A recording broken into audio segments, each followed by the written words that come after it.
The man fired a shot that severed the steel pipe holding the scaffolding in place, then sprinted wildly across the structure as it began to collapse. When someone tried to block his way, he dropped them with a single punch. His running speed had to outpace the falling scaffolding because ahead of him, a little girl clutching balloons needed to be rescued. At the final moment before the scaffolding gave way, the man managed to grab the little girl and leap onto the stairwell.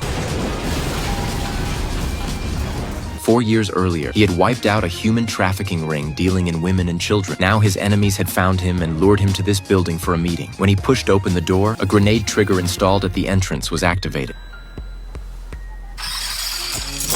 Parker calmly closed the door, and the grenade detonated inside the room. He turned around as the blast wave from the explosion blew the door apart and surged toward him. Parker launched himself into the air, jumping from the 8th floor balcony. From a distance, Jesse watched through binoculars, thinking the plan had ended in perfect success. But Parker clung to the exterior and leapt back onto the 6th floor. Jesse was stunned by the move. Plan A had failed, so he immediately activated Plan B. At that moment, a large group of gunmen hidden among the crowd began closing in on Parker. Parker fled into a room to one side. The gunmen tossed smoke grenades inside, then put on gas masks and entered. But Parker was crouched on the room's balcony, where he suddenly came under fire from a sniper in the opposite building. Parker quickly slipped past the balcony partition, but the workers on the scaffolding were also disguised gunmen. Posing as laborers, they kept firing at Parker. He darted sideways into a room, and as he passed an elderly man's hospital bed, still took the time to pull a blanket over him. Parker reached the stairwell and blended into the evacuating crowd. The pursuing gunmen pushed closer to him through the crush of people. Parker made it to the 3rd floor, but gunmen were already lying in wait there. He leapt forward and jumped straight through a gap in the 3rd floor wall. A gunman who rushed over leaned out to look down, only to be grabbed by the collar and thrown after him by Parker. Another gunman who chased him down was trapped by Parker. The gunman pulled out a grenade, ready to die together with him, but Parker snatched the grenade away and kicked the gunman off the edge. Using friction against the wall, Parker slid downward, and just before hitting the ground, the sight of small flowers blooming at the base of the wall made him stop short.